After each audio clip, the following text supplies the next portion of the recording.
opening song tells us to. We need to look within.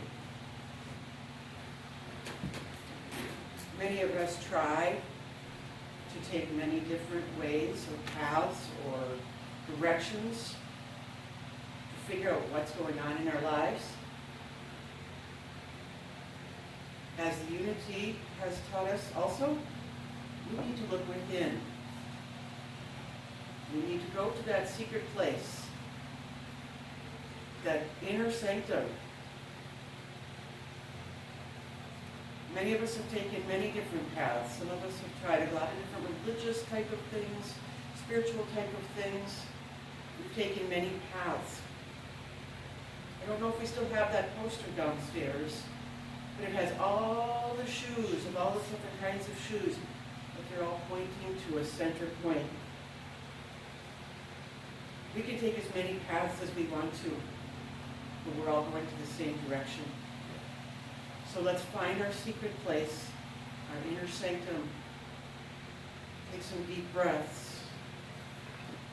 And as we think about the paths we've taken and how each of those pieces of each path have brought us to where we're going to.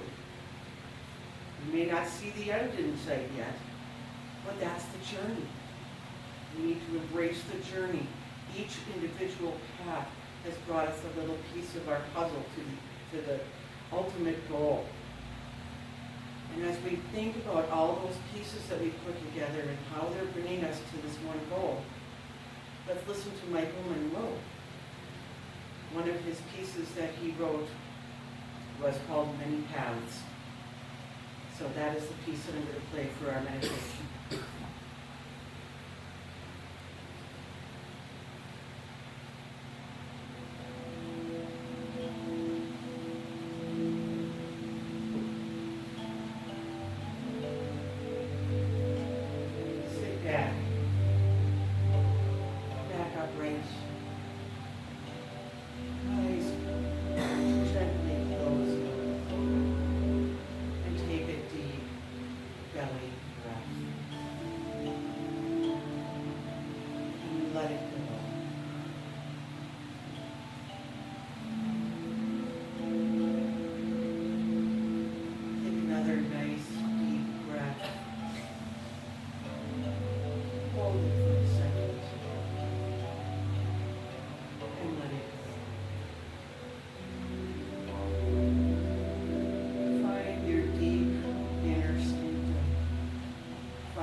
Deserve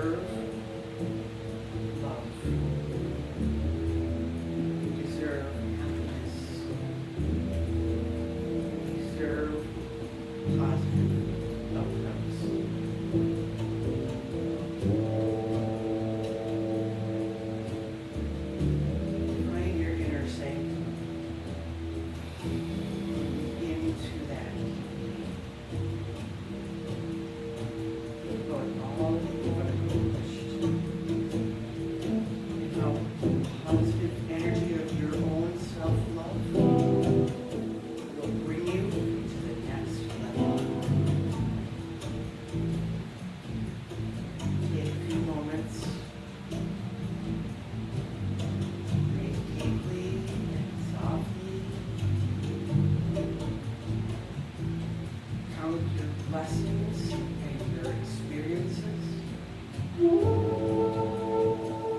Breathe deeply and be happy. Be comfortable in your own skin. And contemplate the next one.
deeply all the way in and hold it for a second. And breathe out. Take another nice, deep, cleansing breath. And breathe it out hard.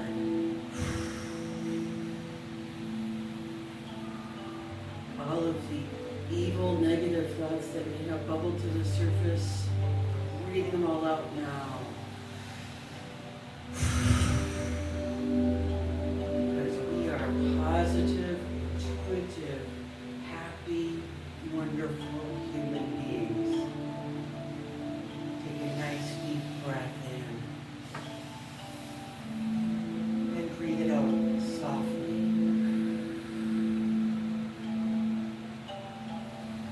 Start to wiggle your fingers and toes. Let your eyes flutter open carefully.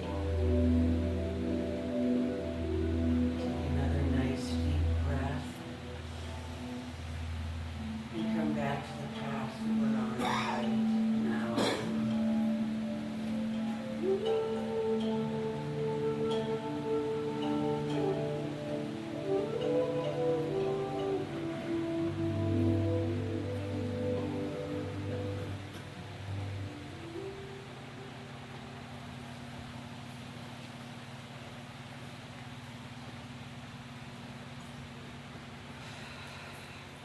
I can't stand it. I love Michael Monroe.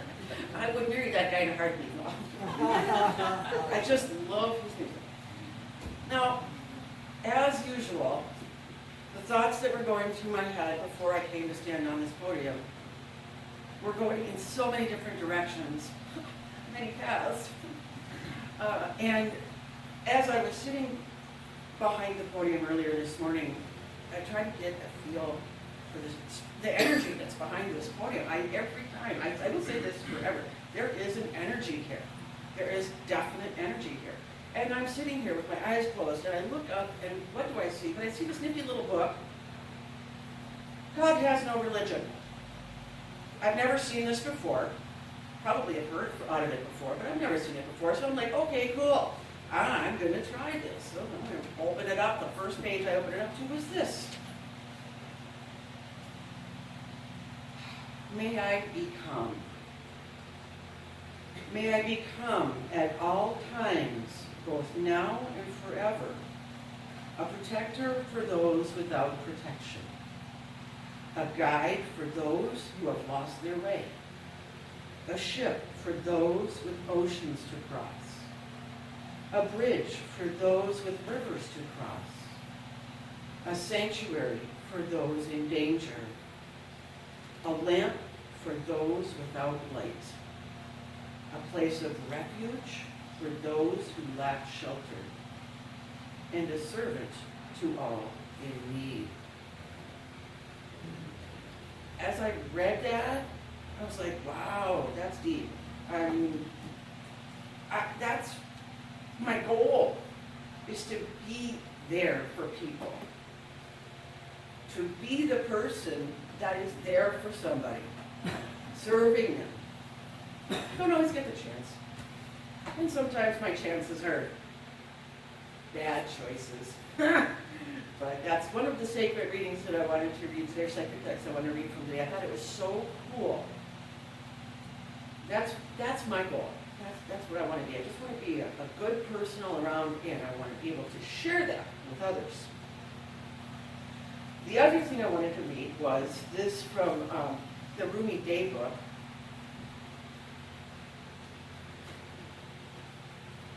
This is one word, yeah. What the heart wants. In this world, everything attracts something. The hot draws the hot, and the cold the cold. The worthless sort attract the worthless. Those of enduring worth rejoice among the worthy. Those of the fire attract those of the fire. Those of the light seek those of the light.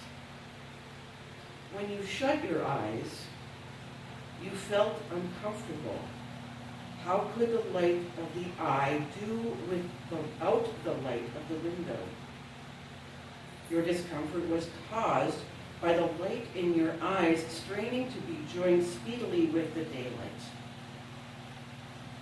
If you feel distress within yourself while your eyes are unclosed, know that you have shut the eye of your heart. So open it. Recognize the craving of the eye of your heart, seeking the immeasurable light. There are a lot of times when I feel like I've done that, and I close my eyes and I say, okay, I'm going to just do this one more time. Okay, I'm going to just do this one more time. Okay, I'm going to just do this one more time.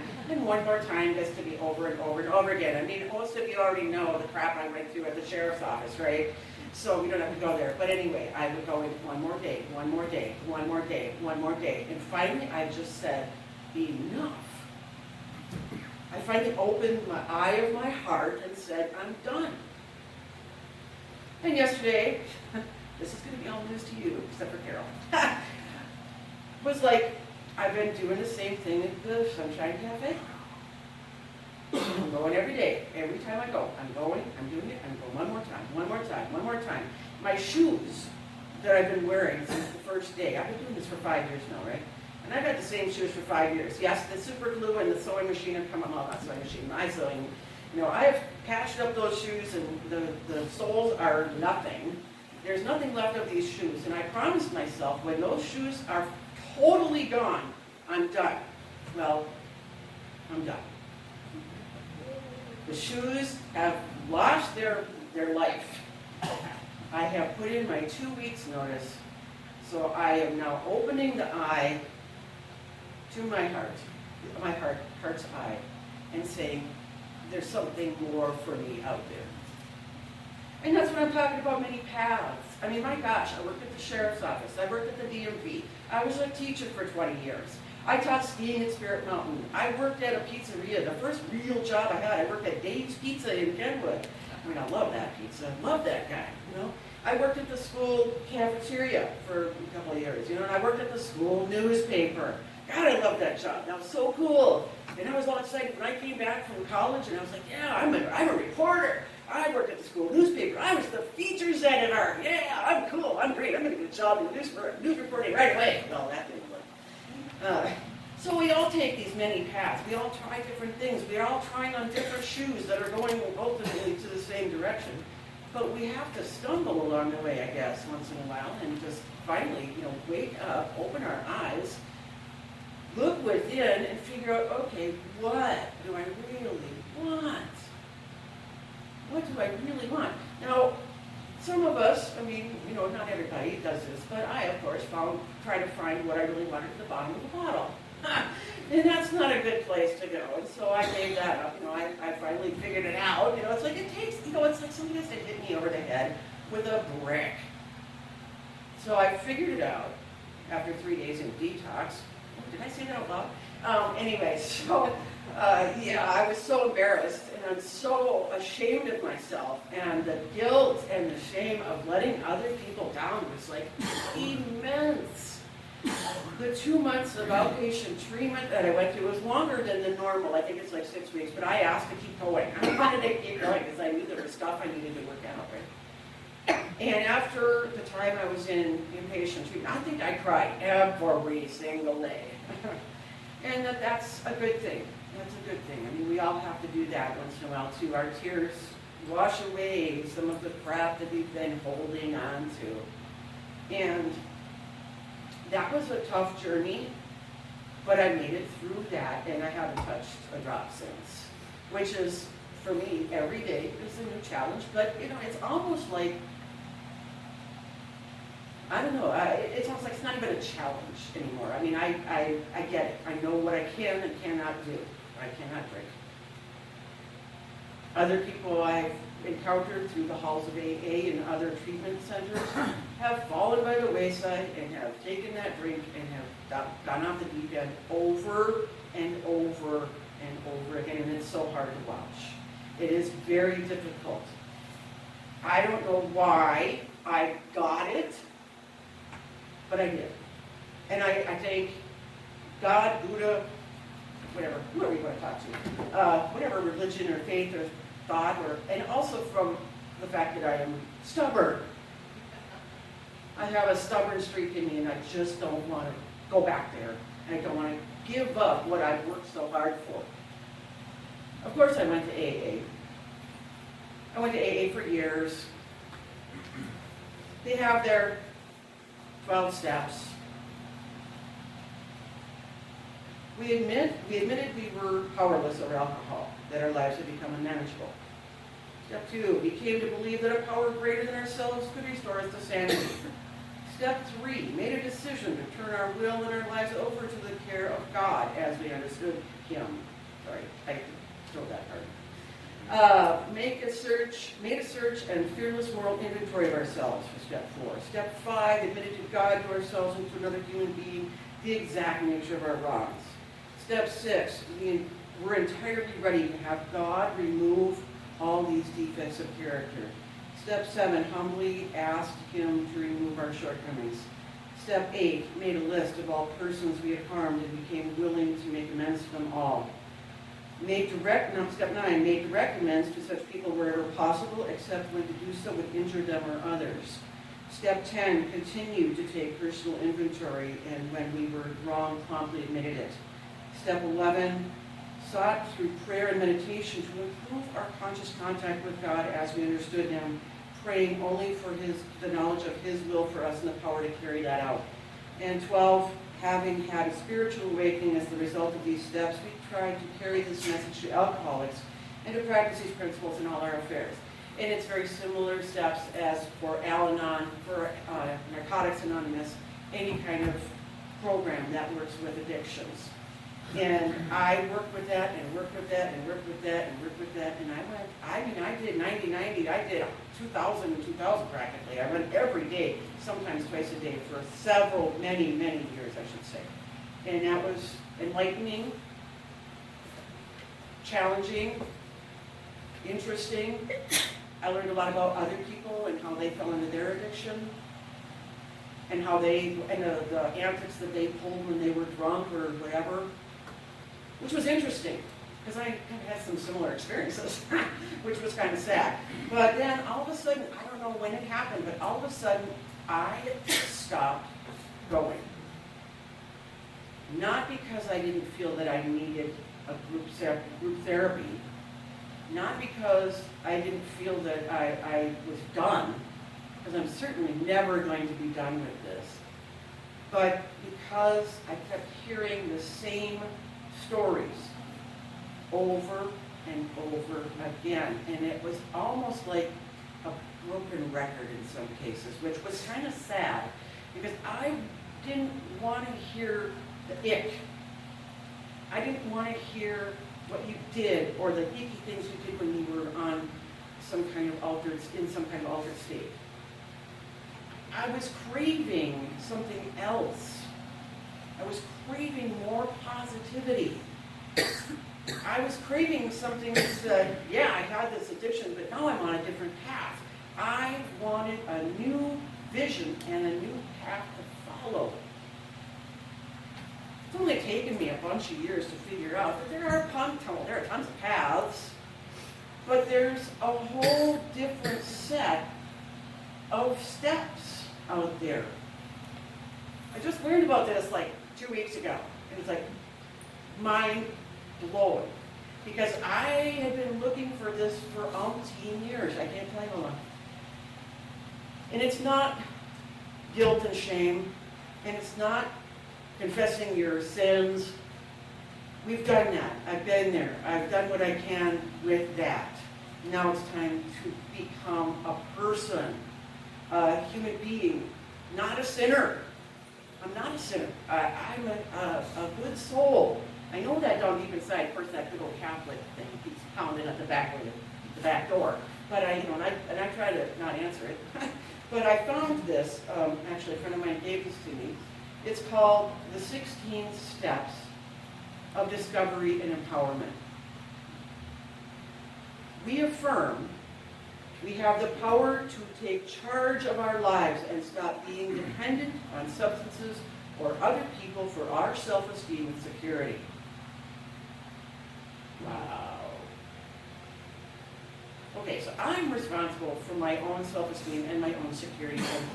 And in a lot of places, it says you ask God for that. Well, yeah, I can ask God for that, but I also feel that we all are a little piece of God. So I'm just asking myself to begin with. So why didn't I just say that to myself to begin with? I don't know. Anyway, so that just blew my mind. Anyway, number 2, we come to believe that God / Goddess / universe / Great Spirit / higher power, whatever, awakens the healing wisdom within us when we open ourselves to that power. Going within again, this whole within thing. It's like, oh my God, the word within keeps coming back and haunt me. And it's like, okay, I'm getting the picture now. It does take a while, as I say, I have to be hit with a brick. So this is my brick. We make a decision to become our authentic selves and trust in the healing power of the truth. We examine our beliefs, addictions, and dependent behavior in the context of, okay, I'm going to get a little weird here, in the context of living in a hierarchical, patriarchal society. Sorry, guys. Anyway, we share with another human being and the universe all those things inside of us for which we feel shame and guilt. And then we let it go. We affirm and enjoy our intelligence, strengths, and creativity, remembering not to hide those qualities from ourselves or others. I have let myself be silent about certain things in certain situations for so long that I'm just about ready to burst sometimes with what I want to say. And then I know that what I'm going to say is going to come out sideways, so then I just keep silent. So I am ready now to start thinking about positive ways to say what I need to say. I pray for that every day. We become willing to let go of shame and guilt and any behavior that keeps us from loving ourselves and others. We make a list of people we have harmed and people who have harmed us, and take steps to clear out negative energy by making amends and sharing our grievances in a respectful way. We express love and gratitude to others and increasingly appreciate the wonder of life and the blessings we do have. We learn to trust our reality and daily affirm that we see what we see, we know what we know, and we feel what we feel. We promptly admit to mistakes and make amends when appropriate, but we do not say we are sorry for things that we have not done. And we do not cover up, analyze, or take responsibility for the shortcomings of others.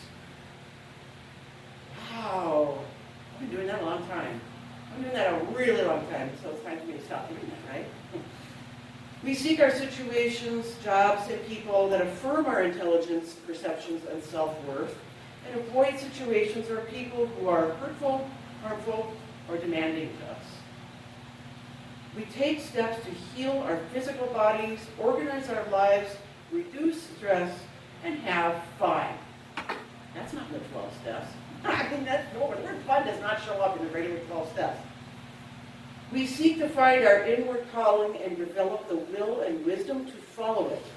We accept the ups and downs of life as natural events that can be used as lessons for our growth.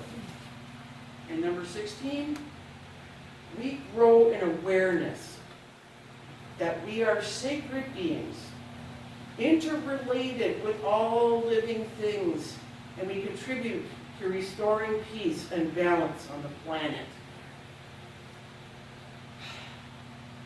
These are from a woman named Charlotte Castle. I have not read her book. Well, she's got several, I guess, but I have not read her book, but I did find, I was handed these. And I'm like, wow. You know, it's time to stop taking abuse or perceived abuse. You know, it's time to start being me. It's time to look within and figure out, what do I want? We've talked about this before. I've talked about this before. I mean, and it's still a passion of mine to figure this out. What am I supposed to do next? And now that I'm going to be, no real job in my life, I'm going to be able to work at not hating going to work. I'm going to enjoy getting up in the morning. I'm not going to get up and go, oh God, I got to go to that place again. I've been there. I've done that too many times. How many times did I have to do it before I get it? But I have to look within. And speaking of looking within, I have to tell you this. This is another serendipitous thing. This rock, and you guys can all probably see it downstairs better, but this was what my Marky Mark brought in today. He said, look at this rock. Look at this rock. Now, of course, I am a rock person.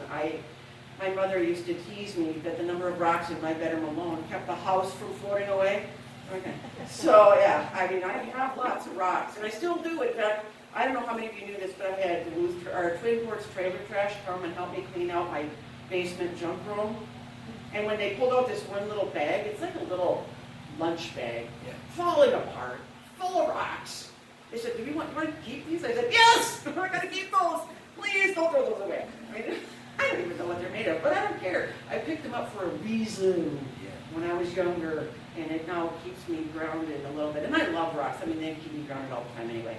But this one is kind of not super attractive on the outside. I mean, it's bumpy and lumpy, kind of like me. And it's just kind of blah.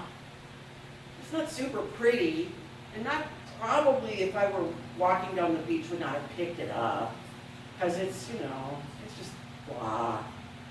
It doesn't shine, doesn't stand out, it's just there. But when you flip it over, there's some really pretty things in this rock. There's some really beautiful things in this rock. What he says, and you can look at this a little bit more closely later, but this little black thing kind of looks like the state of Minnesota. Yeah. Well, gee, that's where I'm from. Huh. Born and raised. I am the only Duluthian in my family, by the way. The rest of them are from the UP. Anyway, it's just a side note. The other one, if you flip it around, the other one kind of looks like the state of Alaska.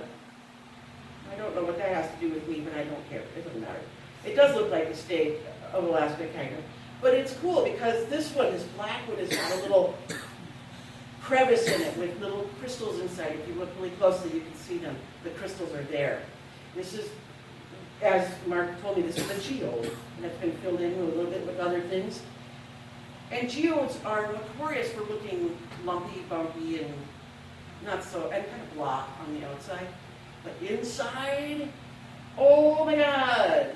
I was telling some people downstairs, my friend Dave, everyone knows Edna's nephew Dave, and I are he's my best buddy.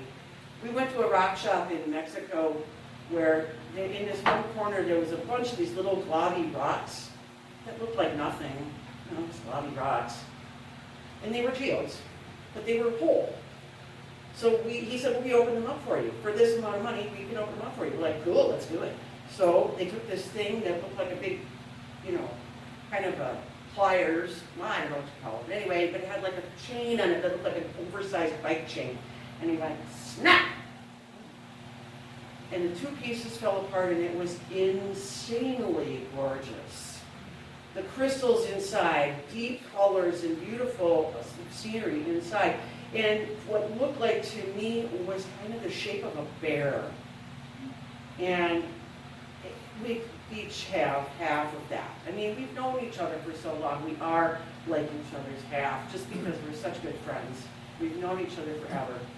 And we seem to be symbiotic. And he calls me pissed off as hell about something that happened to him. And then he calms down after he tells me about it, because he's pissed off and he needs to blow it off. And then he goes, oh, now I can talk to this person without getting mad. And I talk to him about stuff the same way. We kind of have that relationship. And it's just really nice, and love to have, that kind of relationship with somebody. But we think about everything that I've talked about. The thing is that I am a geode. Lumpy and bumpy, and not so much on the outside. But on the inside, I really know that I've got worth. I've I've got some special stuff going on inside. It's just that when other people start to pour other stuff on the outside of my geode, it sticks. And it doesn't matter how many baths I take or how many saunas I take, it sometimes just sticks. And you start to feel like you're outside. So, just like our song, go within. Just like Unity says, go within. Just like the 16 steps to discovery and empowerment say, go within. Go within. Find your secret place and find the beauty of your own geode inside yourself. Because it's taken me way too long to appreciate my inner self. And I'm still working on it. But we all are working on it. We're all on our own path. And with that, thank you for listening. Thank you for being appreciative. And I appreciate your being here today. Thank you very much.